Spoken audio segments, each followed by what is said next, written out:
Сәлем достар. Модуль теңдеу, иррационал теңдеу және теңдеулер жүйелері бойынша алынған бақылауды бірге талдап жіберейік. Бірінші нұсқа, бірінші есеп, теңдеуді шешіңіз дейді модуль теңдеу бойынша. Модуль теңдеу берілсе, не істеу керек? Мынадай теңдеулерді әрдайым екі жағдайда шешу керек. Яғни, мына жерде мысалға x-7 2-ге тең болса, мысалға модуль 2 ол 2-ге тең болады, және модуль -2 де 2-ге тең болады. Сондықтан да модульдің ішіндегі x-7-ні 2-ге және -2-ге не істеуіміз керек? Теңестіріп шығаруымыз керек. Модуль теңдеуге берілген ең қарапайым теңдеулер. Біріншісі, бірінші жағдай. x-7 тең 2, яғни x тең 9. Ал екінші жағдай, x-7 тең -2 дейміз, x тең, -7-ні плюс 7 қылып өткізсек, 7 азайту 2, ол 5-ке тең. Сонда бірінші есептің жауабы 5 және 9 болады екен.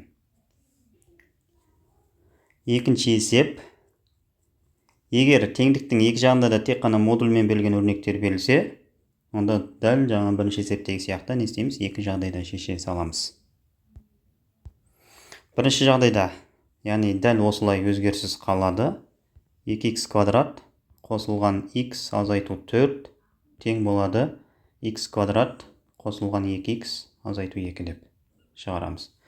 Бәрін бір жаққа жинаймыз. X квадрат бұлай қарай минус болып өтсе, мынамен азайтылады да, ол x квадратқа тең болады. 2x бұлай қарай минус болып өтетін болса, мынаның қасына ол минус 2x болып келеді. X-тан 2x азайтылады да, минус x болады. Минус 2 бері қарай плюс 2 болып келеді. Сонда минус 4 плюс 2-міз минус 2-ге тең, тең 0 дейміз. Мынаны дискриминантпен болмаса ветпен шеше салуға болады. x1-міз тең болады 2-ге, x2-міз тең болады минус 1-ге. Екінші жағдайда, теңдіктің сол жағы, яғни бірінші модульді сол бойы өзгеріссіз қалдырамыз. 2x квадрат қосылған x азайтылған 4 деп, ал теңдіктің оң жағында модульдің ішіндегі өрнекті минуспен жазып шығамыз. Яғни минус 1-ге көбейтіп жазамыз деген сөз. x квадратты минус x квадрат қылып жазамыз. Плюс 2x-ті минус 2x қылып жазамыз. Және минус 2-ні плюс 2 қылып жазамыз. Дәл бірінші теңдеудегі сияқты барлығын бір жаққа жинаймыз. Минус x квадратымыз плюс x квадрат болып өтеді, мынамен ол 3x квадрат болады. Келесі минус 2x-мізді плюс 2x болып өтеді, мынамен қосылады да, ол не болады? 3x болады. Қосылған 3x. 3x. Плюс 2-де минус 2 болып өтеді, бері қарай, минус 4-пен бірігіп, ол не болады? Минус 6 болады, тең 0 дейміз. Барлығын 3-ке бөліп тастаймыз. 3x квадратымыз сонда x квадрат болып қалады. Қосылған 3x-міз x болып қалады, азайтылған 6-мыз 2 болып қалады 3-ке бөлсек. Тең 0 болып тұра береді. Бұны да ветпен шеше саламыз. x3 бізде мына жерде минус 2-ге тең, және x4-міз 1-ге тең болады. Ал бізде есептің шарты не? Төбірлерінің көбейтіндісін тап дейді. Яғни бізде 4 жауап шықты. Сол 4 жауапты не істейміз? Бір-біріне көбейтеміз. 2 көбейту минус 1. Мына екені көбейтсек не шығады? Минус 2 шығады. Ал мына жерден минус 2 және 1 шықты. Минус 2-ні 1-ге көбейтсек, тоже минус 2 болады. 2 минус 2-ні бір-біріне көбейтсек не шығады? Сонда жауабы 4 болып шығады екен. Үшінші есеп. Теңдеуді шешіңіз дейді. Бір жағы бізде модуль, және екінші жағы модульсіз x-і бар өрнек келген. Бұны да біз екі жағдайда шешеміз, бірақ мына нәрсені ескеру керек, бұндай жағдай деймін. 3x-4 бізде теріс сан болмау керек. Өйткені, неге? 5 минус 2x, ол қандай сан болған күнде де, ол ешқашан теріс санға тең болмайды. Мына жер 3x-4-міз бізде теріс сан болып қалса, ол өше модульдің негізгі қасиетіне қарама-қарсы. Сондықтан да теңдеуді шешіп болғаннан кейін міндетті түрде x, яғни мына жерге x-тің орнына қойып есептеп көру керек. Оқушылардың көбісі соны орнына қойып есептеуді ұмытып кетіп жатады. Так, теңдеуді шешейік. Бірінші жағдайда дәл осы қалыпта жазамыз біз. 5 минус 2х тең болады 3х минус 4 деп жазамыз. X-ті бір жаққа жинаймыз. 3х-іміз минус 2х болып келеді. Ол мынамен минус 5х болып жазылады. Минус 5х тең болады. 5 мына жаққа минус 5 болып кетеді. Мынамен минус 9 болады. Тең минус 9. X тең болады. Минус 9-ды не істейміз? Бөліп тастаймыз минус 5-ке. 2 минус санды бөлсек, плюс сан айналып кетеді. 9-ды 5-ке бөлсек, 1,8. Екінші жауап. Екінші жағдай. Модульдің ішін өзгеріссіз қалдырамыз. 5 минус 2х деп тең болады. 3х минус 4-ті минус 1-ге көбейт жазамыз. Минус 3х плюс 4 деп. Минус 3х плюс 4. Минус 3х сол жаққа келеді, плюс 3х болып, мынамен біріккен кезде ол плюс х-ға тең болады. 5 мына бетке минус 5 болып өтеді. 4 пен 1 кетті. Не болады ол? 4 азайту 5 минус 1-ге тең болады. Сонда х-тің екінші жауабы минус 1. Енді қойып көрейік. Бірінші жауап 1,8 шықты. Мына жерге қойып көреміз. 3 көбейту 1,8. 3 көбейту 1,8 азайту 4. Нешеге тең болады? 5,4 азайту 4, 1,4. Яғни оң сан шықты, 1,4. Оң сан шықты. Демек 1,8 жауап бола алады. Ал минус 1-ді қойсақ, яғни 3-ті минус 1-ге көбейтіп, одан 4-ті азайтамыз. Одан не шығады? Минус 7 деген сан шығады. Сондықтан да минус 1-ді қойғанда теріс сан шығып кеткендіктен минус 1 жауап бола алмайды. Есептің жауабы тек қана 1,8. Төртінші есеп теңдеуді шешіңіз дейді. Тағы да модуль теңдеу берілген мынандай. Бұны екі жағдайда шешуге болады. Дәл жоғарырақ сияқты екі жағдаймен шешіп теңдеулер табамыз. Екінші шешу жолы ол жаңа айнымал енгізу. Негізі аралық бойынша шешейік. Аралық бойынша шешетін болсақ, міндетті түрде біз не істейміз? Модульдің ішінде бізде егер бір ғана модуль берсе, онда мынандай шартпен қоямыз. Модульдің ішіндегі өрнек 2х минус 1 егер 0-ден үлкен немесе тең болса, яғни оң сан болатын жағдай. Ондай жағдайда не болады бізде? Минус 1-іміз плюс 1 болып өтеді. 2х үлкен немесе тең 1. 2-ні, мына 2-ні бөлуге өткіземіз, оң жаққа. Сонда х үлкен немесе тең 0,5. Осы жағдайда біз не істейміз? 0-ден үлкен деп алғандықтан модульді плюспен ашамыз. Плюспен ашамыз деген сөз, модульдің алдындағы таңба өзгеріссіз қалады деген сөз. Демек, бірінші жағдайымыз біз не болады? 4х квадрат, ары қарай мынаны минус 2-ні минус 2х-ға көбейтеміз. Ол бізде минус 4х болады. Минус 2-ні минус 1-ға көбейтеміз мына жердегі. Плюс 2 болады. Қалған ештеңе өзгеріссіз жалпы. Минус 34-ті, минус 4х-ті өзгеріссіз қалдырамыз. Тең 0. Ұқсас мүшелерді біріктіреміз. 4х квадрат. Минус 4х пен минус 4х-іміз минус 8х болып кетеді екен. Және плюс 2 минус 34-іміз минус 32 болады. Минус 32 тең 0. 4-ке бөліп тастайық. Барлық 4-ке бөлінеді бізде. Х квадрат азайту 2х азайту 8 тең 0. Бұдан не шығады бізде? Х1-іміз 4-ке тең, х2-іміз минус 2-ге тең болады. Бірақ мына жерде біз қандай шарт қойдық? Х-тің мәні бұл жағдайда не болу керек? 0,5-тен үлкен болу керек. Демек, 0,5-тен үлкен болатын жауап қана бізде қабылданады. 4 деген, ал минус 2 деген жауап бұл жағдайда қабылданбайды. Келесі екінші жағдай. Бізде екінші жағдайымыз қандай болады? Жаңа 2х минус 1-іміз бізде теріс сан болатын жағдай, яғни 0-ден кіші болатын жағдай. Бұл бізде не болады? Х 0,5-тен кіші болу керек. Бұндай жағдайда. Ондай жағдайда біз не істейміз? Модульді минуспен ашамыз. Яғни минуспен ашамыз деген сөз, мына таңбаны өзгертеміз. Қарама таңбаға, яғни плюсқа өзгертеміз. Сонда бізде не болады бұл? 4х квадрат плюс, минусты плюс деп жазамды. Мына жерге 2х минус 1.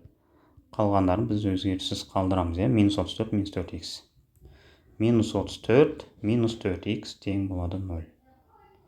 Жақшаны ашып жібереміз. 4х квадрат қосылған 2-ні 2х-ға көбейтеміз. 4х болады. 2-ні минус 1-ға көтеміз. Минус 2, минус 34, минус 4х тең 0. Так, бұл жерде не болады? Плюс 4х пен минус 4х 0 болып кетеді, ал мына екеуі минус 36-ны береді. Сонда міне 4х квадрат минус 36 тең болады 0-ге. 4х квадрат тең минус 36-ны плюс 36 болып өткіземіз, ал 4-ті бөлу болып өткіземіз. Х квадрат тең болады, 36-ны 4-ке бөлсек 9 шығады, ал бұл жерден х тең 3 және х тең минус 3 деген жауаптар шығады. Бұл жағдайда біз не істеген едік? Х бізде 0,5-тен кіші болу керек. Яғни 0,5-тен кіші болатын жағдай ғана алынады. Ол бізде минус 3. Ал 3 бізде жауап бола алмайды. Сонда есепте бізде екі жауап шықты, 4 және минус 3 деген. Мынау және мынау. Келесі 5-ші есеп, теңдеуді шешіңіз дейді. Бұл жерде не берілген? 2 модуль берілген, және мына жақта тағы да бір өрнек, яғни сан берілген. Бұндай жағдайда біз аралықпен шешеміз. Кестеге салып ала саламыз. Бірінші модульдегі өрнегіміз x минус 1, екінші модульдегі өрнегіміз x минус 2. Және олардың төбірлерін тауып аламыз. Бірінші модульдің төбірі бізде не? 1 болады, екінші модульдің төбірі бізде 2 болады. Мына жақ бізде плюс шексіздік, мына жақ бізде минус шексіздік. Модульдің төбірлері дегеніміз бірінші модульді көшіреміз, 0-ге теңестіреміз деген сөз. Бұдан 1 шығады. Ал екінші модульдің төбірі x минус 2-ні 0-ге теңестіреміз, бұдан x тең 2 шығады. Сол 1 мен 2, сол осы жерден шығып жатыр. Мына 1 мен 2. Так, мыналарды алып тастайық. Және осы аралықтардағы модульдің таңбалары. Мына жердегі модульдің таңбаларын анықтаймыз. Бұны анықтау үшін не істейміз? Мына минус шексіз бен мына жері 1-дің аралығындағы кез келген бір санды таңдап, мына x-тің орнына қойып көреміз. Мысалға 0 деген сан бар. Мына жерде минус шексіз бен 1-дің арасында 0 деген сан бар. Егер мына жерге 0 қоясын болсам, 0 азайту 1 қандай сан, ол минус 1 теріс сан болғандықтан минус қоямыз. Мына жерге 0 қойсақ не болады? 0 азайту 2, ол да минус санға тең болады. Енді мына аралықтан сан таңдаймын. 1 мен 2-ның арасында мысалға 1,5 деген сан таңдаймын да, мына жерге қоямын. 1,5-нан 1 азайтса не шығады? Плюс шығады, ал 1,5-нан 2-ні азайтсақ, бізде минус сан шығады. Енді келесі мына жерден сан таңдаймын. Бұл жерде кез келген бір сан таңдасам. Мысалы 4 деген сан таңдасам, 4 азайту 1 нешеге тең? 3-ге тең, яғни оң сан. 4 азайту 2 тоже оң сан. Бізде не теңдеу шығады? Бұл жерде 3 теңдеу шығады. Бірінші теңдеу мына аралық. Яғни минус шексіздік пен 1-дің аралығы деп жазып қоямыз. Бірінші теңдеуді. Минус шексіздік пен 1-дің аралығы. Бұл аралықта біз не істейміз? Модульді, яғни минусқа көбейтеміз. Мына минусты x минус 1-ға көбейтеміз. Сонда не шығады? Минус x, так, астына жазайын. Минус x, минус 1-ді, яғни минусты минус 1-ға көбейтсек, не шығады? Плюс 1 болып жазылады. Екінші модульді дәл солай, мына минусты x минус 2-ге көбейтіп ашамыз. Сонда не шығады бұл жерде? Минус x болады, минус 2-міз плюс 2-ге айналып жазылады, тең болады 3-ге. Бұл жерде не шығады? Ұқсас мөлшерлер мына екеуін біріктіреміз, минус 2x болады. Плюс 1-ге плюс 2 бізде плюс 3 болады, ол мына бетке мынаның қасына минус 3 болып жазылады. Сонда 3-тен 3 азайтылады, мына жағымыз 0 болады. Ал 0-ды минус 2-ге бөлсек, бұл жерде 0 деген жауап шығады. Бұл мына аралыққа жата ма тексереміз. Егер минус шексіз бен 1-дің арасына жататын болса жауап қабылданады, жатпайтын болса қабылданбайды. Жатады бізде, сондықтан бұл бізде жауап болады деп айтамыз. Екінші жағдай бізде мына 1 мен 2-ның арасы, мына жерді, мынау бойынша шешеміз. Бұл бізде 1 мен 2-ның аралығы. Так, екінші теңдеу. 1 мен 2-ның аралығында, яғни модульді, мына модульді x минус 1-ді плюсқа көбейтеміз, яғни плюсқа көбейту ол өзгеріссіз жазу деген сөз. x минус 1 деп жазамын. Ал екінші модуль ол минус болып тұр, яғни осы минусты мына x минус 2-ге көбейтеміз. Минусты x-қа көбейтсек, минус x болады, минусты мына минус 2-ге көбейтсек, плюс 2 болып жазылады. Тең болады 3-ге. Бұл жерде не болады? X-тар жойылып кетеді. Плюс x, минус x. Егер x-тар жойылып кетсе, онда екі жағдайдың біреуі болады. Мына жерде минус 1 мен 2-міз нешеге тең? Ол 1-ге тең. 1 тең 3 болып қалды. Егер мына жерде теңдік орындалса, жауапты біз 1 мен 2-ның арасы деп жазамыз. Өйткені 1 мен 2-ның аралығын шешіп жатырмыз біз. Мына жерді шешіп жатырмыз. Бірақ бұл жерде теңдік орындалып тұрған жоқ, бір үшке тең емес бізде. Сондықтан бұл жағдайда бізде не болады? Бұл жерде шешім шықпайды деп айтамыз. Жауап жоқ. Енді үшінші жағдай қалды бізде, үшінші жағдай. Үшінші жағдайда бізде не болып тұр? Екеуі де плюс болып тұр. Яғни біз қай аралықты шешеміз? 2 мен плюс x-тің аралығын шешеміз деген сөз. Екеуі де плюсқа көбейтіледі. X минус, яғни екеуі де дәл осы қалыпта өзгеріссіз жазылады деген сөз. X минус 1 қосылған x минус 2 тең болады 3. Теңдіктегі ол берілгендегі 3, теңдіктің берілгендегі мына 3.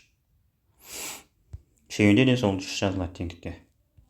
Так, мына жерде x пен x-іміз 2x болып жазылады. Минус 1 минус 2-міз минус 3 болып жазылады, онымен қасына плюс 3 болып жазылады. Сонда 3 қосу 3 нешеге тең? 6-ға тең. Тең 6 деп жазамыз. X тең болады 6-ны мына 2-ге бөліп тастаймыз. Жауабы 3 шығады. Енді осы 3 деген жауап осы біз шешкен аралыққа жатады ма? Соны анықтаймыз. Яғни мына жерді шешіп жатырмыз біз. Бұл аралықта 3 деген сан бар. Сондықтан 3 жауап болады деген сөз. 0 болды және не болды? Жауап 3 болды. Сонда бізде 5-ші есептің жауабы 0 және 3 деп жазады екенбіз. Келесі 6-шы есеп, дәл осындай есеп. Бірден кесте қылып жаза берейік. Бірінші модуліміз x плюс 1, екінші модуліміз x плюс 5 бізде. X плюс 1-ді 0-ге теңестірсек, одан минус 1 шығады. Ал x минус 5-ті, x минус 5 екен ғой. X минус 5-ті 0-ге теңестірсек, бізде не шығады? 5 шығады. Так, мына жерде x минус 5 деп қойын. Так, сонда бізде мынада минус 1, біріншіден, екіншіден 5 шықты. Сол минус 1 мен 5-ті мына жерге жазып қоямыз. Мына жағымыз бізде плюс шексіздік, мына жағымыз бізде минус шексіздік. Дәл жаңағы сияқты бізде 3 аралық пайда болды. Бірінші аралығымыз мына жер минус x пен минус 1-дің арасы, екінші аралық минус 1 мен 5-дің арасы, үшінші аралығымыз 5-тен плюс x-ке дейін. Так, бірінші аралықта кез келген бір сан таңдаймыз. Мына жерде мысалға минус 3 деген сан бар. Минус 3-ті мына жерге қоятын болсам, минус 3 плюс 1 ол минус санға тең. Минус деп қоямыз. Ал мына жерге қоятын болсақ, минус 3 минус 5 ол да минус санға тең. Енді минус 1 мен 5-дің арасынан кез келген бір сан таңдаймыз. Мысалға 0 деген сан. 0-ді мына жерге қойсақ, 0 қосу 1 оң санға тең. 0 азайту 5 ол теріс санға тең. Минус жазып қоямыз. Үшінші, мына жердің таңбасын анықтаймыз. 5-тен плюс x-ның арасында кез келген бір сан таңдаймыз. 6 деген сан мысалға. Мына жақта 6 деген сан бар. 6-ны мына жерге қойсақ, 6 қосу 1-іміз бізде оң сан. 6 азайту 5 тоже оң сан. Дәл жаңағы сияқты не істейміз? 3 теңдеу шешеміз. Бірінші теңдеу бізде минус x пен минус 1-дің аралығы деген сөз. Минус x пен минус 1-дің аралығы. Яғни екеуінде минус бен шешеміз. Минусты мына x плюс 1-ге көбейтеміз деген сөз. Минусты x плюс 1-ге көбейтсек, минус x минус 1 деп жазылады. Екеуі де минус болады. Екінші, мына минусты x минус 5-ге көбейтеміз. Минусты x-ға көбейтсек, минус x болады. Минусты минус 5-ге көбейтеміз. Мына жеріміз минус, Онда ол плюс 5 деп жазылады. Тең, бізде теңдік қанша? 6, 6-ға тең. Осы теңдеу шешеміз. Минус x-іміз минус 2x болады. Минус 1 плюс 5-іміз плюс 4 болып жазылады. Ол плюс 4, 6-ның қасына минус 4 болып келеді. Демек 6 азайту 4 ол 2-ге тең. Онан x бар. Минус 2-ні бөлу өткізсек, 2 бөлу минус 2 ол минус 1-ге тең. Яғни минус 1-дің өзі шығатын болса, ол жауапқа қабылдана береді деген сөз. Так, екінші жағдай. Біріншісін плюспен ашамыз, яғни x плюс 1 өзгеріссіз жазылады деген сөз. x плюс 1. Ал екіншісін минуспен ашамыз. Яғни минусты мына x минус 5-ге көбейтеміз. X-ға көбейтсек минус 2, мынаған көбейтсек плюс 5 болып жазылады, Сонда минус x плюс 5 деп жазамыз. Тең бізде 6 еді, Так, мына жерде бізде не болады? X пен минус x жойылып кетеді. 1-ге 5-ті қоссақ не шығады? 6 шығады. Яғни 6 тең 6. Егер теңдік орындалатын болса, біз қай аралықты шештік? Екінші жағдайда минус 1 мен 5-тің аралығын шешіп жатырмыз. Осы минус 1 мен 5-тің аралығының барлығы жауап болады.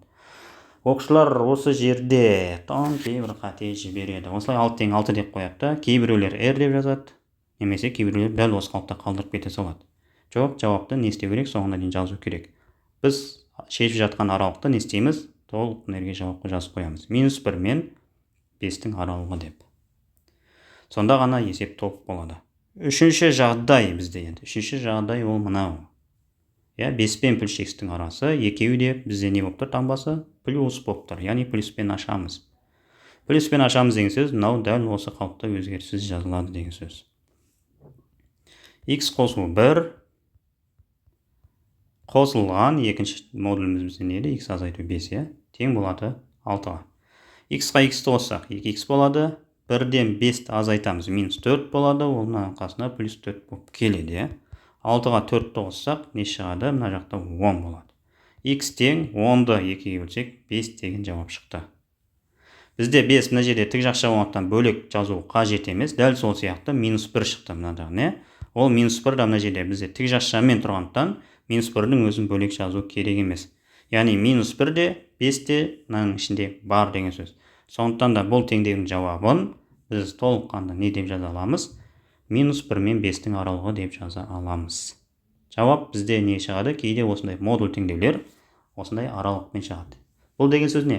Минус 1 мен 5-тің аралығында кез келген санды мына жердегі x-тардың орнына қойсақ, теңдік орындала береді деген сөз. Мысалға, тексеріп көрейік, кез келген бір сан. Мысалға, минус 1 мен 5-тің арасында 3 деген сан бар, иә? Орнына қояйық. 3-ке 1-ді қосамыз. Мына жерде, 3-ке 1-ді қоссақ қанша шығады? 4 деген сан шығады. Ал 3-тен 5-ті азайтсақ, минус 2 деген сан шығады. Бірақ ол модульдер плюс 2 болып шығады. Өйткені модуль минус 2-міз ол 2-ге тең. Мынандай 2 деп жазылады. Сонда ол плюс 2 болып жазылатын болса, 4-ке 2-ні қосатын болсақ, теңдік 6-ға тең болып тұр деген сөз. Иә, бұлай өздеріңде тексеріп көрсеңдер болады. Минус 1 мен 5-тің арасында любой бір санды, яғни қандай бір сан болса да, ол бүтін сан болу шарт емес, кез келген бөлшек санда, немесе кез келген иррационал санда не бола береді? Мына жерде жауап бола береді деген сөз.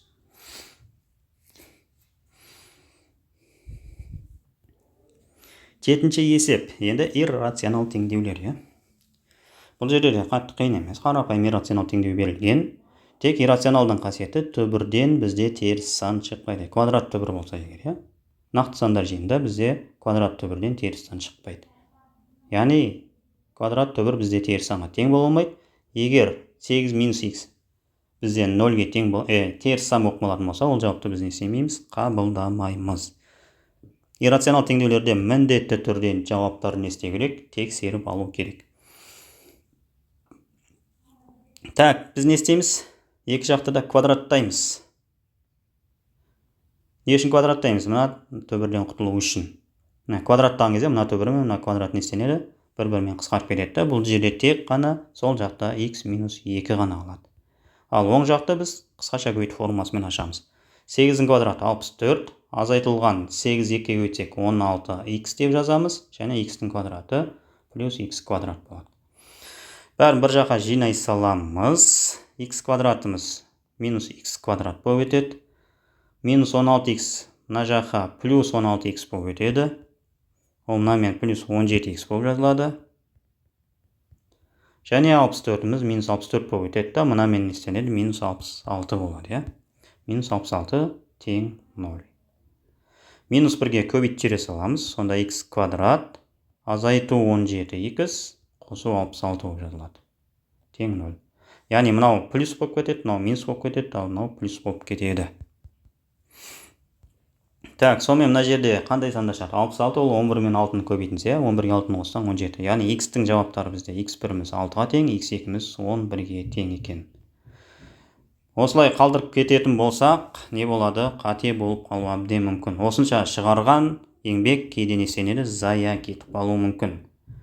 Жауаптарда мысалға тесттерде А нұсқасында 6-да 11, Б нұсқасында тек қана 6 жазылуы мүмкін да, ал С нұсқасында тек қана 11 жазылуы мүмкін. Ал Д нұсқасында кез келген бір жауап жазылып кетуі мүмкін, мына жерге 5 деген сияқты, 5 пен 3 деген сияқты кез келген бір жауап бере салады. Осындай жағдайда біз 6 мен 11 шыққандықтан жауапты А деп белгілеп кететін болсақ, 0 балл алып қалуымыз әбден мүмкін. Қанша шығарған еңбегіміз зая кетеді. Сондықтан да не істеу керек? Бізде міндетті түрде шыққан теңдеуді иррационал теңдеулерді тексеру керек. Тағы да қайталап аламын, тексеру керек. Бізде қалай тексереміз оны? Бағана мына жерді қараймыз, берілгенін қарайық. Берілгенде бізде мынау не болу керек дедік? Теріс сан болмау керек. Егер 6-ны қойсам не шығады бұл жерден? 8 азайту 6. 2 шықты, яғни оң сан. Сондықтан 6 жауап болады бізде. Ал 11-ді қойсақ не болады? Мына x-тің орнына. 11-ді қойсақ, ол 8 азайту 11 деген сөз. 8 азайту 11 ол бізде теріс сан, минус 3. Сондықтан да 11 бізде жауап бола алмайды. Бізде жауап тек қана 6. 6-ны ғана жауап қылып жазу керек. Келесі 8-ші есеп теңдеуді шешіңіз дейді. X квадрат қосу 1 қосылған төбір астында x квадрат қосу 1 тең 12. Бұл жерде енді x квадрат қосу 1-дің барлығын мына бетке өткізіп, ары қарай квадраттауға да болады бағанағы жағдаймен. Немесе бұл жерде бізде не берілген, оңайлау бір тәсіл берілген, жаңа айнымалы енгізу. Мысалға төбір астында x квадрат қосу 1-ді басқа бір әріппен белгілей саламыз. Мысалға t деген әріппен. Егер мен екі жақты квадраттайтын болсам не болады бізде? Онда x квадрат қосу 1-іміз тең болады t квадрат деген сөз. Жерде, иә? Бұл деген сөз не? Мына x квадрат қосу 1-дің орнына мен мына жерге t квадрат деп жазам. Сосын арада қосу жазып қоямын да. Ал мынау төбір астында x квадрат плюс 1-дің орнына не жазам мен? t деп жазам. Сосын тең 12 дей салам. Бізде шарт не? Мына жерде t-ға тең болғандықтан бағана айтқанымыздай, мына квадрат төбірден ешқашан теріс сан шықпайды. Яғни t бізде теріс сан болмау керек. 0-ден үлкен немесе тең. Яғни оң сан болу керек немесе 0 болу керек. 12-ні минус 12 қылып өткіземіз. Мына жерде t квадрат плюс t минус 12 тең 0. Так, нәтижесінде бұдан не шығады? Вет бойынша шығара саламыз. t1 тең минус 4, t2 тең 3. Бағана айтқанымыздай, t бізде теріс сан болмау керек, яғни минус 4 қабылданбайды, тек қана 3 қабылданады. Кейбір оқушылар не істейді? Жаңа айнымалы енгізуіне енгізеді, бірақ осылай қалдырып береді, жауабын 3 деп белгілеп кетуі мүмкін, егер вариантта 3 деп белгілесе. Сондықтан да біз не істейміз? Жаңа айнымалы енгіздік па, міндетті түрде оны артқа қарай қайтару керек. Бұлақтың басына қайту керек. T-ны мына жерге қою керек. Немесе мына жерге қоюға болады. Екеуінің біреуіне. Так, сонымен мына жерге қоятын болсақ, бұл жерге қоятын болсақ, не істейміз? Біз 3-ті квадраттаймыз, яғни 9 деп жазамыз. Сонда x квадрат плюс 1 тең 9 болып жазылады. 9 деп жазылса, 1 мына бетке өтсе x квадрат тең 8, x тең плюс минус төбір асты 8. Немесе плюс минус 2 төбір асты 2 деп жазуға болады, төбір асты 8. Келесі 9-ші есеп. Теңдеуді шешіңіз дейді, тағы да осындай жаңа айнымалы енгізуге берілген есеп. Бірақ жаңағыда сияқты төбірдің астындағы өрнек пен төбірдің сыртындағы өрнектер бізде пока что бірдей емес. Не істейміз бұны? Егер мүмкіндік болатын болса, әрине бірдей қылып аламыз. Мына жерде минус 18-ді қайтып жазуға болады, сонда минус 6, минус 12 деп ажыратамыз. Мына жердегі минус 6 берілгендігі үшін. Сонда бізде не болады мына жерде? X квадрат қосылған 3x азайтылған 6 азайту 12 дейміз. Ары қарай қосылған 4 төбірдің астын көшіре саламыз. 3x азайту 6 тең 0. Сонда біз не істейміз? Төбірдің астындағы мына x квадрат қосу 3x азайту 6-на жаңа айнымалы енгізіп жібереміз t деп. Сонда мына өрнегіміз, мына жердегі мына өрнегіміз не болып кетеді? T квадрат болып кетеді, бағанағы секілді. Жаңағыдай шарт енгіземіз, t не болу керек? Бізде теріс сан болмау керек. Мына төбірден бізде теріс сан шықпайды. Орнына қоятын болсақ, сонда не болады? T квадрат болады, азайту 12 болады, қосылған 4-ті жазамыз. Сосын артына t деп жазамыз, тең 0. Так, стандарт түрде жазып аламыз. 1, 4x жазылады, сосын барып минус 12 жазылады, тең 0. Так, ветпен шығара салайық. T1 тең не шығады мына жерде? 12, 6 мен 2-ні көбейтінсе, минус 6 мен 2 болады екен. T2 тең 2. T оң сан болу керек деп айттық, сондықтан минус 6-ны қабылдамаймыз, тек қана 2-ні қабылдаймыз. 2-ні не істейміз? Мына жерге қоямыз енді. Так, төбірдің астында x квадрат қосылған 3x азайту 6 тең болады 2-ге. Екі жақты квадраттаймыз. Нәтижесінде x квадрат қосылған 3x азайту 6 тең болады 4-ге. 4 мына бетке минус 4 болып өтеді. Сонда x квадрат қосылған 3x азайтылған 10 тең болады 0-ге. Бұл жерден x1 тең минус 5, x2 тең 2 деген жауаптар шығады. Енді негізі бізде түбірінің астындағы өрнекте бізде негізі оң сан болу керек. Мына жердегі өрнегіміз. Орнына қойып көреміз. Мысалға 2-ні қойып көретін болсақ, 2-нің квадраты неде 4 болып жазылады, 3 жердегі 2-ның 6 болып жазылады, қоссақ 10, 10-нан 6-ны азайтсақ 4, оң сан шығады. Яғни 2 жауапқа қабылданады. Ал минус 5-ті қойып көрсекше, минус 5-дің квадраты уже 25 болады, 3-ті минус 5-ке өтсек минус 15 болады, мына жерден 25, мына жерден минус 15 шықты. 25 азайту 15 10-ға тең, одан 6-ны азайтсақ тоже 4. Яғни оң сан шығады деген сөз. Яғни минус 5-те 2-де бізде жауап бола алады. Келесі 10-шы есеп теңдеуді шешіңіз дейді. Модуль түбір астында x минус 1 қосылған түбір асты 2x плюс 6 тең болады 6-ға. Екі әдіспен шешуге болады. Біріншісі осы тұрған тұрысында прямой квадраттау, екінші әдісі жаңа айнымалы енгізу әдісі. Қазірше біз не істейміз? Тұрған тұрысында квадраттай салайық. Бірақ квадрат дейтін болсақ, мынаны а қосу b-ның квадратымен ашамыз. Бірінші а квадрат, яғни мынаның квадраты, ол не болады бізде? X минус 1-дің өзіне тең болады. Қосылған 2ab. Екісін жазамыз, а мен b-ның көбейтіндісі, яғни мына екі өрнектің көбейтіндісі. Түбірдің астында x минус 1 мен 2x плюс 6-ны көбейтіп жазамыз. Қосылған b-ның квадраты, яғни 2x, түбір асты 2x плюс 6-ның квадраты бізде 2x плюс 6 болып жазылады. Тең болады 6-ның квадраты, мына жеріміз 36. 36. Нәтижесінде не болады? Ұқсас мүшелерді біріктіреміз. Так, сол жақта бізде x минус 1, 2x плюс 6-ны көшіріп жазамыз. Тең болады, мына жерде минус 1 мен плюс 6, мына жерде плюс 5-ті береді, ол 36-ның қасына минус 5 болып етеді. Яғни 36 азайту 5, мына жерге 31 болып жазылады. Және мына жердегі x пен 2x-іміз 3x болады, ол оң жақ бетке минус 3x болып жазылады. Енді не істейміз? Екі жақты тағы да квадраттаймыз. Мына түбірден құтылу үшін енді. Мынадан құтылу үшін. 31 азайту 3x-ті квадраттаймыз. Нәтижесінде бізде не болады? Мына 2-де квадратталады бізде. 4 деп жазылады, ал мына жерде мына квадрат пен мына түбір қысқарады. Яғни x минус 1 және 2x плюс 6 болып жазылады. Мына жағымыз бізде 31 азайту 3x-тің квадраты. Енді ашамыз жақшаларды. X-ті 2x-ға көбейтеміз. 2x квадрат, ол мына 4-пен көбейтіледі, 8x квадрат болып жазылады. X-ті 6-ға көбейтеміз, 6x болады, мына 4-пен көбейтіледі, сыртындағы қосу 24x болады. Минус 1-де 2x-ға көбейтеміз, минус 2x болады, 4-ке көбейтсек, минус 8x болады. Минус 1-ді 6-ға көбейтеміз, минус 6, 4-ке, мына 4-ке көбейтсек, минус 24 болады. Тең, мына жерде а минус 1-дің квадраты, 31-дің квадраты 961, азайтылған 31 көбейтілген 3x 92x, формулада 2 мен 184x болады. Азайту 184x, және 3x-дің квадраты плюс 9x квадраты. Так, сәл бұлай жазайық. Минус 18 қанша болды тағы? 184x болған еді. 184x плюс 9x квадрат.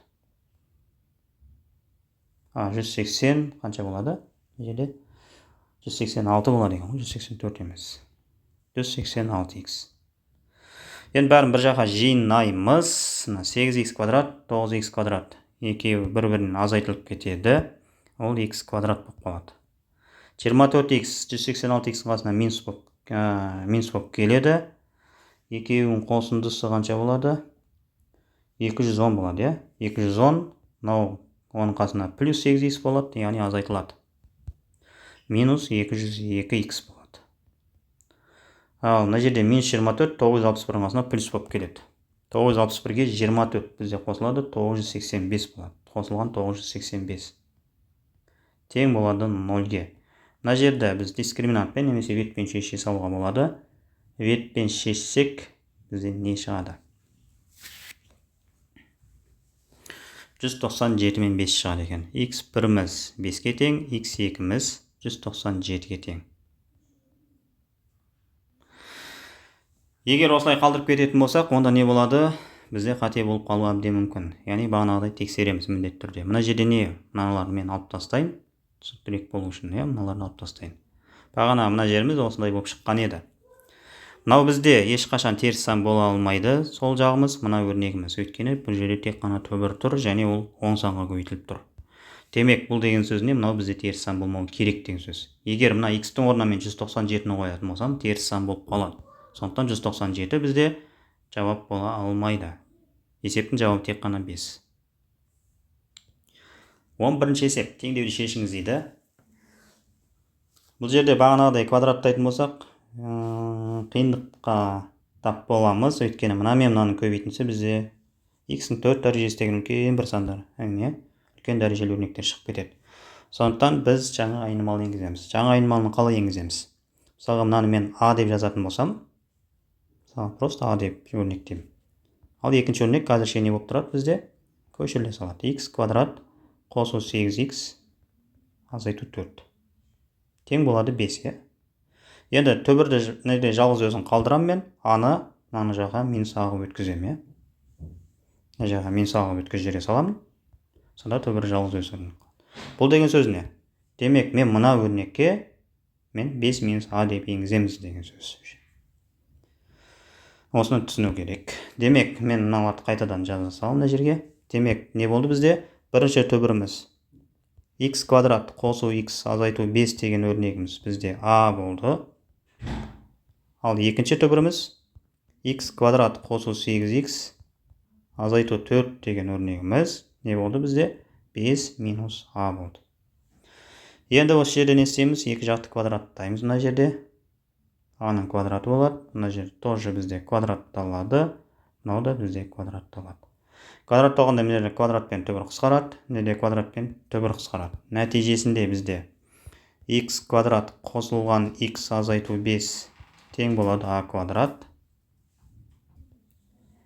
Астындағы өрнек x квадрат қосылған 8x азайту 4 тең болады. Мынаны қысқаша көбейту формасымен ашамыз.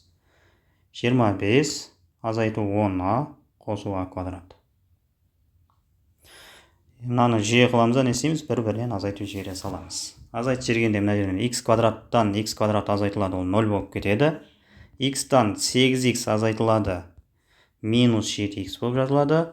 Минус 5-тен минус 4 азайтсақ, бізде не шығады? Минус 1 шығады.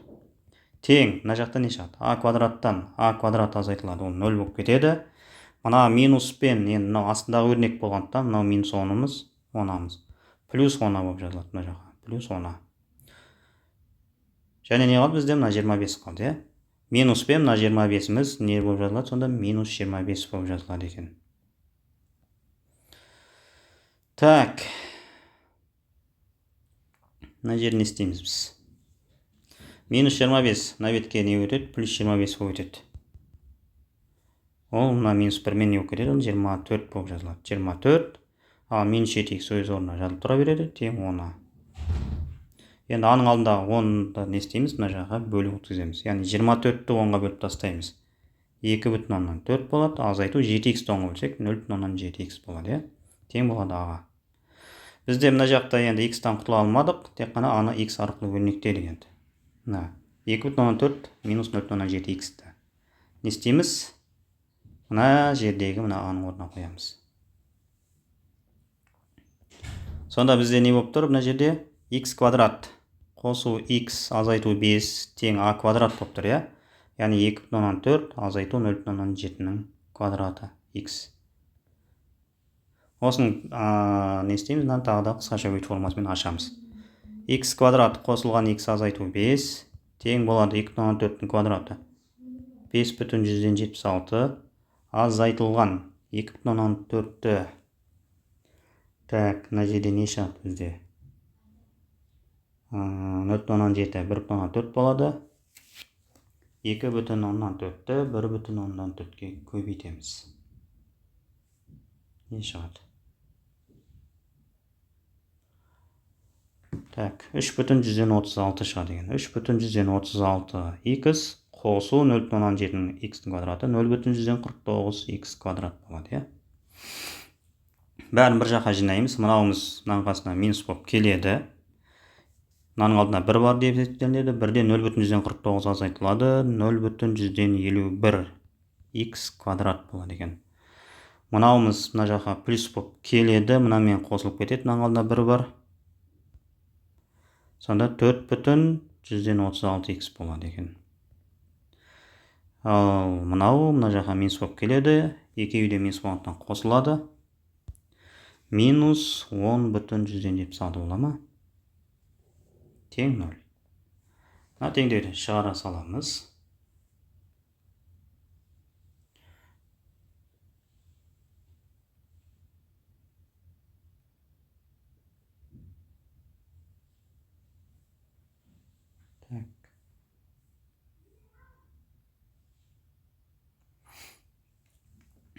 Бұдан бізде шығады x1-міз 2-ге, және x2-міз тең болады минус 538 бөлінген 51. Бұл бізде жоқ шамамен қанша болады? Жоқ шамамен 10,5 болады екен, жоқ шамамен. Яғни минус 10,5. Енді біз нені ескереміз? Мына жерде қарайық, бас жақта мына жерге қарамыз. Ой. Мына жерлерді өшіріп тастаймын мынаны. Мыналарды өшіріп тұрайын, мына жерде қарайық. Мына. Бағана айтқанымыздай, мынау түбір ешқашан теріс сан шықпайды одан, сондықтан да бұл жерде не болады? А бізде оң сан, теріс сан бола алмайды. Яғни А бізде не болу керек? Үлкен немесе тең 0 болу керек. Демек, А үлкен немесе тең 0 болса, яғни мына А, мына жердегі мына A'мыз. Мынау не болу керек? Оң сан болу керек. Демек, бұдан шығатын қорытынды мынау да бізде не болу керек? Оң сан болу керек.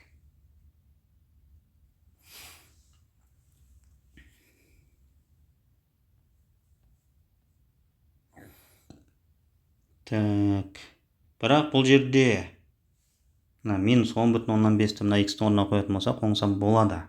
Қанағаттандырып тұр да. 2-ні қойсақ та болады. 2-ні қойсақ та болады, иә? Так, оны онда қай жерден анықтаймыз? Жоқ, бізде мына жерде, иә? Мына жерде бізде оң сан болу керек негізі 5 минус А дегеніміз. Мына жеріміз. Бұл жерде де орындалып тұр.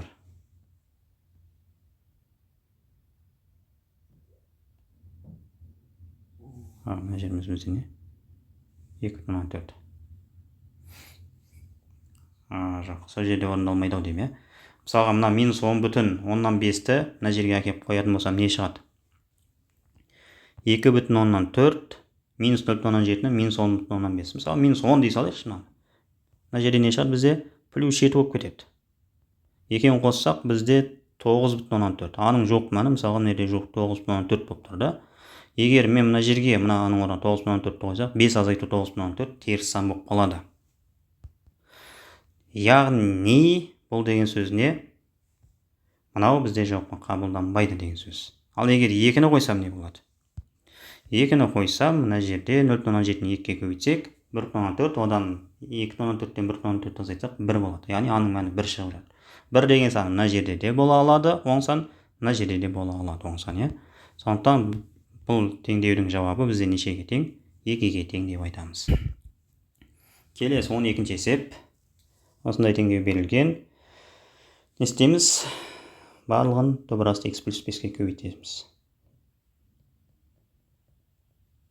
Мына өрнекті түбірасты x плюс 5-ке көбейте саламыз.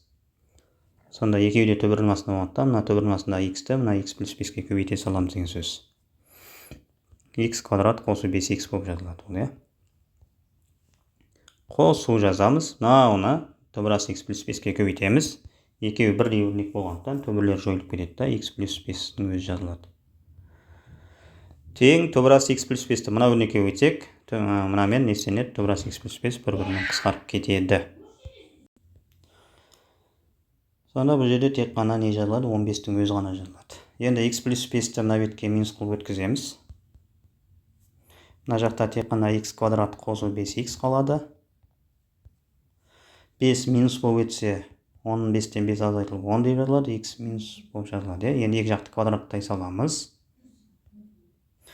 Квадрат пен төбір қысқаларды x қосылған, x квадрат қосу 5x қалады. Мына қысқаша көбейту формуласымен ашамыз. 100 азайту 20x қосу x квадрат болып жазылады. X квадрат пен x квадрат жойылып кетеді. 20x мына жаққа плюс болып өтеді, 25x болады. Тең болады 100 қалады. Сонда x тең 100-ді 25-ке бөлсек 4 деген сан шығады екен. 4 деген сан бізде жауапты қанағаттандырады. Өйткені мына жерге қойсақ та, мына жерге қойсақ та не болады? Төбірдің асты бізде теріс сан болып қалмайды. Және мына жерге қойсақ та, бізде мына жер қандай еді бағана? Мынандай еді. Яғни мына жерге қойсақ та 10 азайту 4 бізде оң сан болып тұра береді. Сондықтан 4 жауапқа қабылданады. Келесі 13-ші теңдеу. Теңдеуді шешіңіз дейді. 3-ші дәрежелі төбірмен берілген. 3-ші дәрежелі төбірде анықталу облысы деген нәрсе болмайды. 3-ші дәрежелі төбірдің астында да теріс сан бола алады, және одан тоже теріс сан шыға алады. Сондықтан анықталу облысы болмайды бұл жерде. Кейбір жағдайларда жауапқа қабылданбайтын жағдай болып қалады, бірақ ол өте сирек. Біз бұл жерде не істейміз? Екі жақты кубтай саламыз болды. Яғни мынаны кубтаймыз, мынаны x азайту 1-дің кубы деп жазамыз. Қысқаша көбейту формуласын ашамыз. Мына жерде мына куб пен мына 3-ші дәрежелі төбір қысқарып кетеді. Бұл жерде тек қана x куб азайту 19 ғана қалады. Ал оң жақты қысқаша көбейту формуласымен ашамыз. x куб азайту 3x квадрат қосылған 3x азайту 1 деп ашылады. x куб пен x куб жойылып кетеді. Минус 3x квадрат сол жақ бетке 3x квадрат болып өтеді.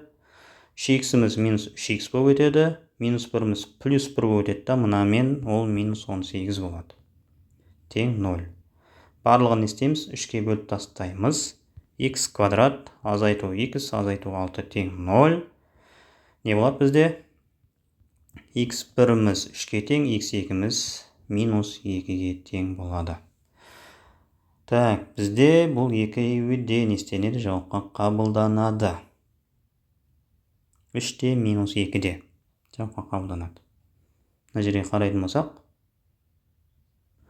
егер 3-ті қоятын болсақ, 3-тің кубы бізде 27, 27-тен 19 азайтсақ 8, 8 ол 3-ші дәрежелі төбірден не болып шығады? 2 болып шығады. Сол жағымыз 2-ге тең, ал мына жерде 3 азайту 1 тоже 2-ге тең, теңдік орын алып тұр. Яғни 3 жауап болады деген сөз.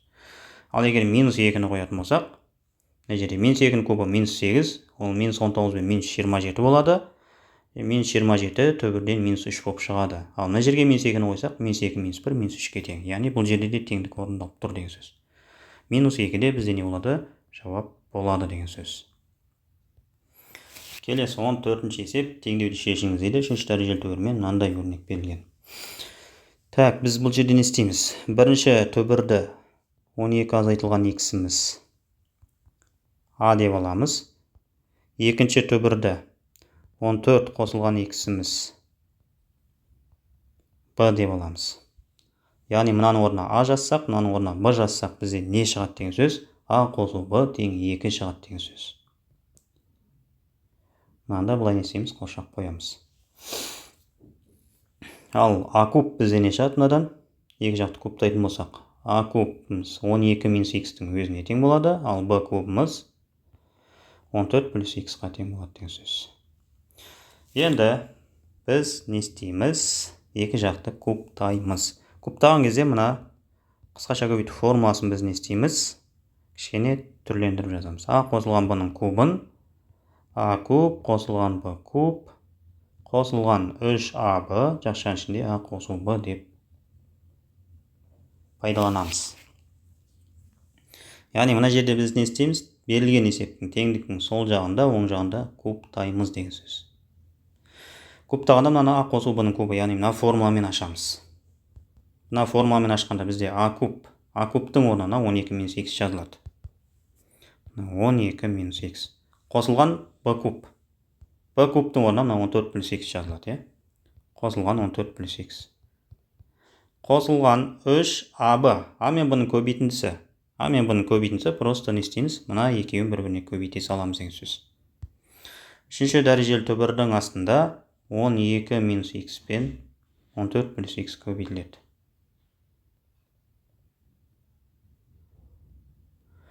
Сосын а қосу b, а қосу b ол 2-ге тең.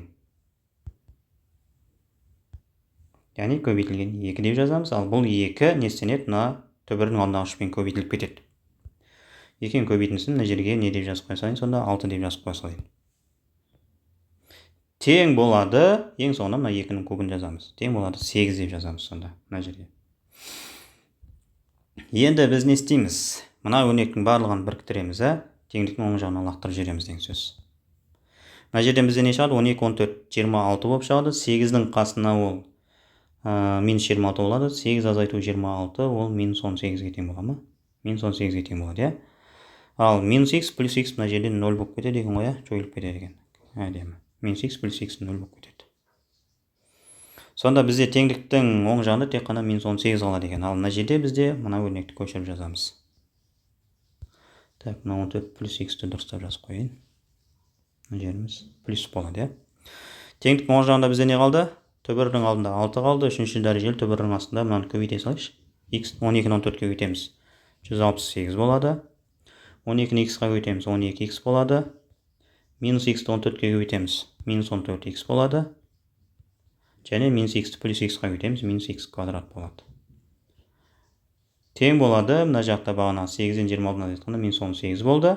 6-ны бөліп өткізіп жібереміз. Сонда мына жақта үшінші дәрежелі түбірдің астында 168. Мына 2 ұқсас мүше бірігіп кетеді. Минус 2x болады. И минус x квадрат.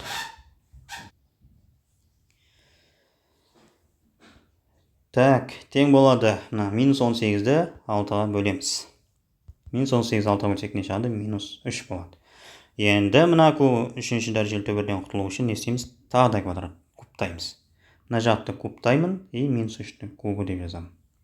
Нәтижесінде мына кубпен мына үшінші дәрежелі түбір қысқарып кетеді. Мына жерде тек қана түбірдің астында өрнек қалады. 168 азайту 2x азайту x квадрат тең болады минус 3-тің кубы минус 27 деп жазылады. Минус 27 мына жаққа плюс 27 болып өтеді. 168 бен ол қосылып кетеді. Сонда ол 195 болады, 195 азайту 2x азайту x квадрат тең 0. Минус 1-ге көбейтіп жіберейік. Және стандартты жазайық. Минус x квадрат минус 1-ге көбейтілсе x квадрат болады. Минус 2x-іміз плюс 2x болып жазылады. Ал 195-іміз минус 195 болып жазылады. Тең 0. Так, бұны етпен шеше саламыз, x1-іміз минус 15-ге тең, x2-іміз 13-ге тең болады.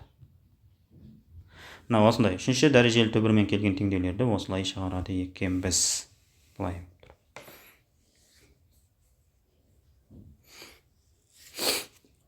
Яғни шыққан жауапты иррационалды мына жерде енді анықталу болса жоқ, бірақ сонда да не істеу керек? Берілгеніне орнына қойып тексеріп көре салу керек. Өйткені кейбір теңдеулерде мына екі жауаптың біреуі қабылданбай қалады, теңдік орындалмай қалатын жағдайлар болады. Егер мына жерге мен минус 15-ті қоятын болсам, 12 азайту минус 15 ол 27-ге тең, 27 түбірден 3 болып шығады. Мына жерге қоятын болсам, 14 азайту 15 минус 1-ге тең, ол түбірден минус 1 болып шығады. 3 азайту 1, 2. Яғни теңдік орындалып тұр, минус 15 жауап болады. Ал 13-ті қойсам не болады? Мына жерге 13-ті қойсам, 12 азайту 13-іміз минус 1-ге тең. Мына жерге 13-ті қойсақ, 14 қосу 13, 27, ол плюс 3 болып шығады. Минус 1 плюс 3-іміз тоже 2-ге тең. Яғни бұл жерде де теңдік орындалды. Екеуі де не болады деген сөз? Жауап бола алады деген сөз. Минус 15 және 13. Келесі теңдеулер жүйесін шешіңіз дейді. Жазылған кезде кішігірім қателіктер кетіп қалған, оған мән бермейік. Қарапайым теңдеулер жүйесі берілген. Мына жерде 7x азайту 3y, асты x азайту 2y деп берілген, Егер теңдеулер жүйесінің астын 7-ге көбейтіп жіберетін болсам, мынаның алды 7 болады да, 7x 7x болып не болады? X-тің алдына коэффициенттер бірдей болады. Демек үстін көшіремін мен 7x азайту 3y тең 13. астын 7-ге көбейтіп шығамын. X 7-ге көбейтемін, 7x болады. 2y-ті 7-ге көбейтемін, 14y болады. 5-ті 7-ге көбейтемін, 35 болады. Так, не үшін 7-ге көбейттік? Мына x алдына коэффициенттерді бірдей қылып, бір-бірінен азайтып 0-ге айналдыру үшін. 7x-тан 7x азайтсақ 0 болады, ол 0 жазылмайды. Минус 3y-тан минус 14y-ті азайтамыз, ол 11y-ға тең. Тең 13y-тан 13-тен 35 азайтсақ минус 22 болады, минус 22 болады, бұл жерден y тең минус 2. Кейбір оқушылар не істейді? Осылай y-ті табады, ары қарай осымен тең есеп бітті деп келесі есепке өтіп кете береді. Теңдеулер жүйесінде x пен y егіз олар. Бірінен бірін ажыратпау керек. Егер біреуін тапсаң, екіншісінде жанына міндетті түрде тауып қою керек. Осы минус 2-ні берілгендегі мына y-тің орнына қоя саламыз. Не шығады мынада? 7x өзі жазылады, минус 3-ті минус 2-ге көбейтеміз, плюс 6 болып жазылады. Плюс 6 тең болады 13-ке. 6-ны минус 6-ға өткіземіз. 13-тен 6-ны азайтсақ 7 болады, x тең 1 болады. Және бұлай жазылғаннан кейін де x-тің де y-тің де мән тапқаннан кейін біз не істейміз? Бірінші x-тің мән жазамыз, сосын y-тің мән жазып, жақша бойынша жауапты осылай жазу керек. Жауап сонда 1-де минус 2 болады. Келесі теңдеулер жүйесі осылай берілген. Теңдеулер жүйесін шешіп, не істеу керек? Ең соңында x қосу y. Яғни мәндерін бір-біріне қосу керек деген сөз. Бұл жерде біз өзі дайындап беріп қойған, алмастыру тәсілін пайдаланамыз. Y-тің орнына 3 минус 2x-ті жазамыз деген сөз ғой. Мына жерде y бар, тағы жерде. Осы бір жерде ғана бар екен, Сонда бізде не болады? 2x қосылған y-тің орнына 3 азайту 2x деп жазылады, Бұл бізде не болады? X пен 2x минус x болып жазылады, яғни төбесі асты жалпы 3 азайту x болады деген сөз. Мерге 3 азайту x деп жазып қоямын. Ары қарай 1 бөлінген x азайтылған 3 тең болады 2 бөлінген 3x минус x квадрат. Бізде мына жерде 3 азайту x, ал мына жерде x азайту ше, орындар ауысып кеткен, мыналардың орындарын несін саламыз, ауыстыра саламыз. Сонда 2 бөлінген 3 азайту x, азайту 1 бөлінген 3 азайту x дейміз, Төбірдің алдын плюске айналдырып жібереміз. Тең, ал мына жерден x-ті жақша сыртына шығарып жібереміз. Сонда мына жерден 3 азайту x қалады, үстінде 2 қалады. Сонда бөлшектің асты бізде мына 3 азайту x-тардың барлығын істейміз, жойып жібере саламыз. Нәтижесінде жойып жібереміз, және біз не істейміз? 3 азайту x 0-ге тең емес деп аламыз. Яғни x 3-ге тең болмау керек. Егер x 3-ге тең болса, онда мына жеріміз бізде 0 болып қалады. Математикада не қандай ереже бар? Бөлшектің бөлімі 0 болмау керек деген ереже. Сонымен не қалды бізде? Мына жерде 2 қосылған 1 тең болады 2 бөлінген x қалды, Мына жеріміз 3 тең болады 2 бөлінген x. X-ті мына жаққа не істейміз? Көбейтіп өткізіп жібереміз. 3x тең 2 болса, x тең 3-тен 2. 3-тен 2, яғни x 3-ке тең болмаса болды. Қалған жауаптар бізде қабылдана береді. Осы 3-тен 2-ні не істейміз? Мына жердегі мына x-тің орнына қойып y-ті табамыз. Сонда бізде не болып тұр еді бағана? Y тең 3 минус 2x еді. Осы x-тің орнына біз не істейміз? Көбейту 3-тен 2 қылып жазамыз. Сонда мына жерде не шығады бізде? 3 азайтылған, мына 2 мен 2 көбейтіледі, 4 болып жазылады. Бөлінген 3. Ары қарай ортақ бөлім бере саламыз. Бөлімі 3, мынаған 3-тен береміз, 3-дегі үшін 9, 9-дан 4 азайтсақ 5. Демек, y-тің жауабы бізде 3-тен 5 шықты, x-тің жауабы бізде қанша шықты? 3-тен 2 шықты. Соңында бізде не істелеген? Екеуін бір-біріне қос деген еді, Яғни 3-тен 2-ге 3-тен 5-ті не істейміз? Қосып жібере саламыз. Қосу 3-тен 5 тең болады 3-тен 7 болады, Бұны 2,3-тен 1 деп жазуға болады екен. Келесі 17-ші есеп, теңдеулер жүйесін шешіңіз дейді. Мынандай теңдеулер жүйесі берілген. Так, не істейміз мұндай жағдайда? Үстінен x-ті жақша сыртына шығарып жібереміз. Жақшаның ішіне x квадрат азайту y квадрат жазылады, қосу. Тең 10. Астынан y-ті шығарып жібереміз. Не шығады? Y квадрат қосу x квадрат тең болады 5-ке. Егер осындай өрнектер шығып қалатын болса, теңдеулер жүйесіне мынандай әдісті қолданып кете саламыз. Яғни бірінші теңдеуді екінші теңдеуге бөліп тастай саламыз. Нәтижесі не шығады? Мына екеуі бір-бірімен қысқарып кетеді. Сол жақта x бөлу y қалады, ал мына жақта 10-ды 5-ке бөлсек 2 шығады. Бұдан не шығады? Бізде x тең 2y деген нәрсе шығады. Яғни x-тің орнына 2y-ті қоямыз деген сөз. Мына жердегі мына астын пайдаланайық, x-тің орнына 2y-ті қояйық мына жерге. Сонда астында теңдеуді жазамын дегенім, иә? Менде сол жерге қойған ыңғайлырақ. y куб жазып қоямын. Қосылған x квадрат деп тұр, иә? Мына жерде x 2y-ге тең болса, онда x квадратымыз неге тең болады? 2y квадраттаймыз. 4y квадратқа тең болады деген сөз. Оны мына y-ға көйтеміз. Не шығады? 4y куб шығады деген сөз. 4y куб тең болады 5-ке, иә? Мына екеуінің қосындысы бізде 5y куб деп жазылады. Тең болады 5-ке. y куб тең болады 1-ге. Бұл жерден y тең 1 деген шығады. y 1-ге тең шығады. Бағана айтқанымыздай, бұнымен тастап кетпейміз. x-тің мәнін табуымыз керек, оның жаңа міндетті түрде мына жерге қоя саламыз. Ең оңай жер. Берілгеніне қоюға да болады, бірақ ең оңай жер осы жер. Мына жерге қойсақ, x-тің мәні дайын шыға салады. Сонда x тең 2 көбейту 1, ол 2-ге тең болады екен. Жауапты 2-де 1 деп жазып қоямыз. Келесі 18-ші есеп. Теңдеулер жүйесін шешіңіз дейді. Мынандай өрнек берілген. Так, бұл жерде біз не істейміз? Бір тек теңдеулер жүйесі берілген.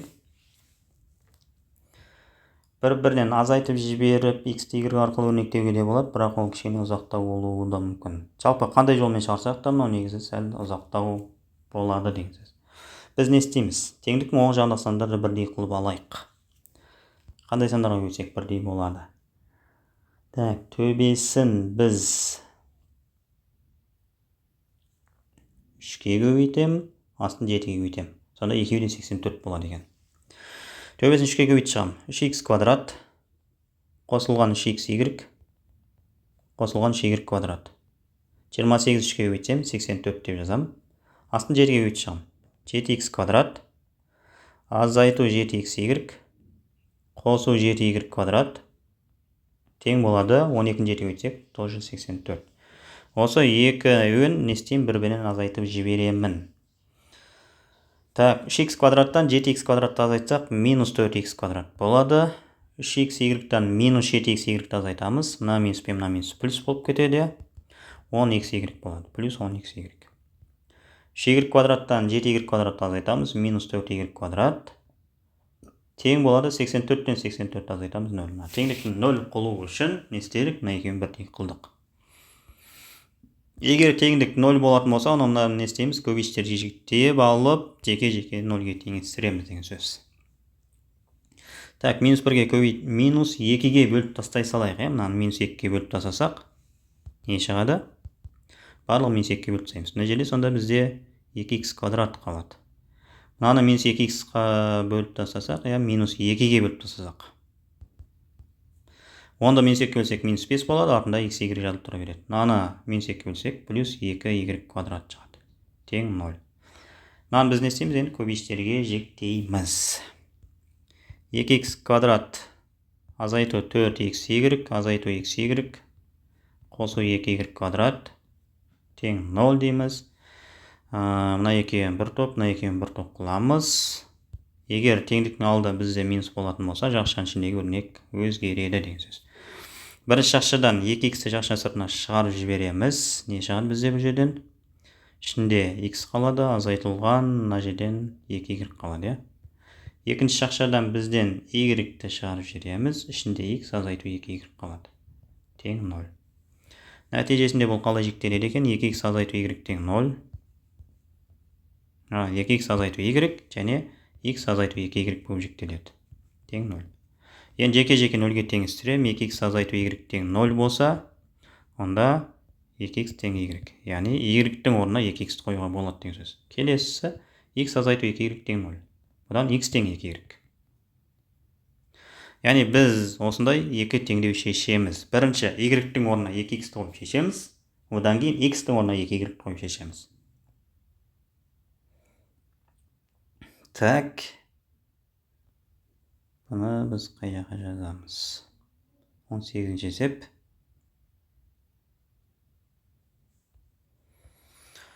Мына жерді мен қайдадан өшірейін да, мына екеуін мына сақтап қойайын. Сыймайды ата. Мына бәрін өшіріп тастайық.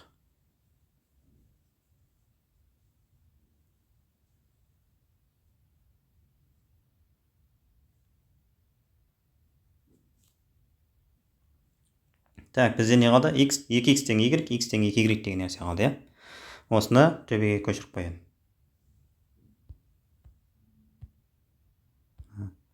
Бірінші теңдеу y тең 2x. Екінші теңдеуіміз x тең 2y болған еді. Бірінші y-тің орнына 2x-ті қоямын деген сөз. Қай жерге қойсақ та бәрібір. Үстіне қоя салайық мына жерге. Және мына жерге қойылады ол, иә? Бірінші, демек, x квадраттың өзі жазылады. Қосылған мына жерде x y деп тұр, иә? Y-тің орнына мен 2x жазатын болсам, 2-ні көбейтінсе 2x квадрат болып жазылады. Мына жерге 2x квадрат болады. И қосылған y квадрат, яғни мына 2x квадраттайтын болсам, ол 4x квадрат болып жазылады. Қосылған 4x квадрат тең 28. Мына үшеуі бір-бірімен қосылып кетеді. 7x квадрат болады. Тең 28.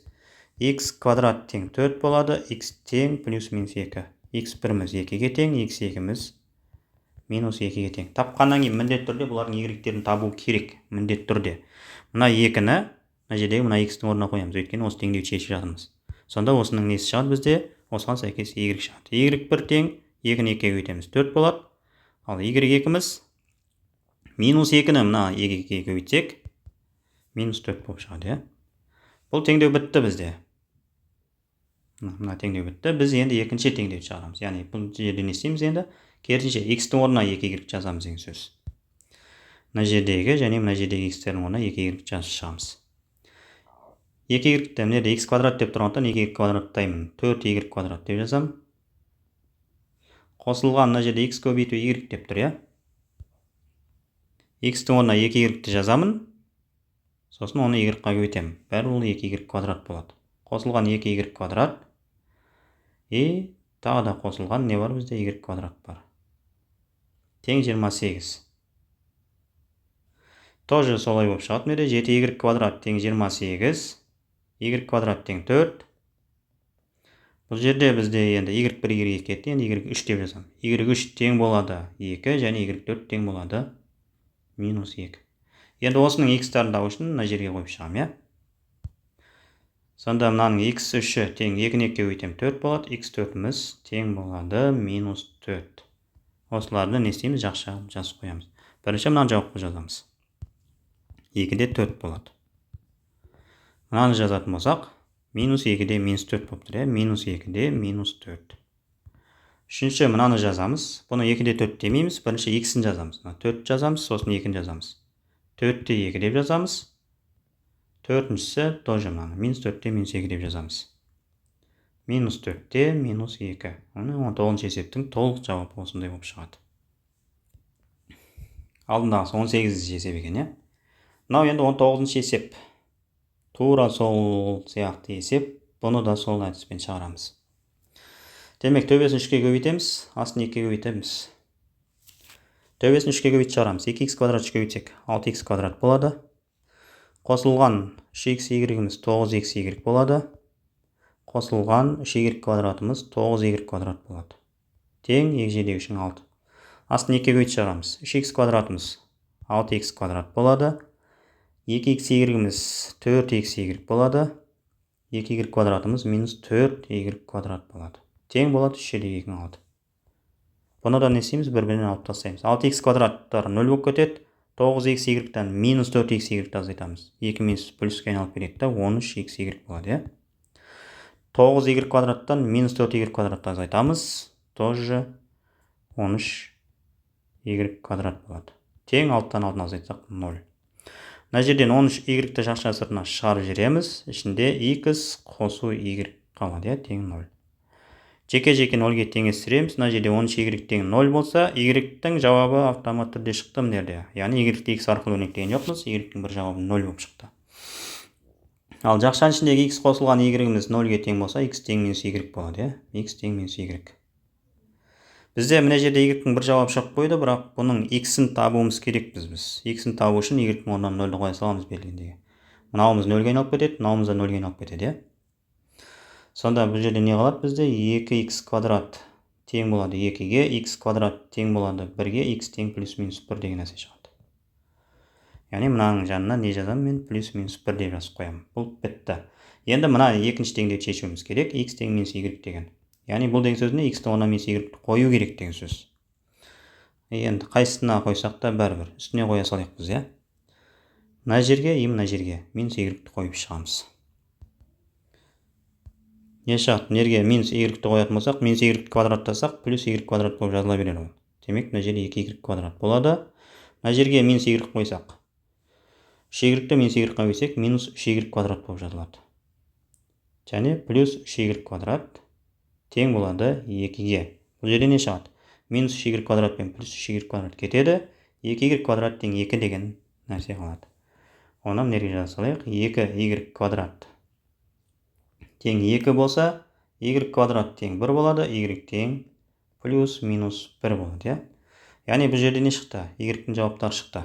Мынау бізде y1, y2-міз бізде 1 болатын болса, бұның x-ін табамыз, мына жерге қоя саламыз, иә.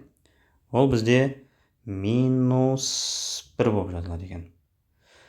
Ал енді y3-міз мына жерде плюс минус 1 қоя, мына жерге плюс 1-ін алдық, енді минус 1-ін аламыз. Минус 1 болса, мына жерге қоямыз минус 1-ді. Минус 1-ді мынаның алдындағы минусқа көйтсек, ол плюс 1-ге айналып кетеді. Бұның x3-і плюс 1 болып жазылады деген сөз. Осыларды біз қалай жазамыз? Бірінші мына екеуін жазайық.